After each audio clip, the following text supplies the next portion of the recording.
Amirbek bugun ishxonamizga keldilar. Juda zo'r yangilik. Amerikani 3 ta top universitetiga bir vaqtda o'zida eng nufuzli universitetlar. Stanford, Kaliforniya texnologiya universiteti, Brown universitetlariga qabul qilinganlar. Freshman Academy bilan yordamlar bilan Valera, Amirbek hozir Stanford universitetidagi mana shu bo'lajak talabamiz bilan gaplashib turdik. Hisoblasak 1 million 200 ming dollar grantiga 3 ta universitetdan bitta o'zbek farzandini berishi mumkin bo'lgan shu katta g'alaba.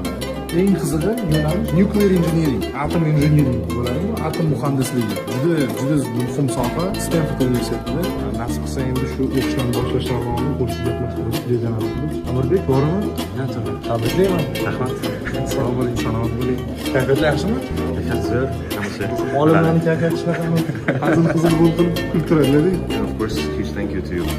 We have this group where Stanford brought some of prospects. the Stanford prospects. Thank you so much. Amirbek, keep it up. I'll be in touch. All right. All the best. See you later. Thank you.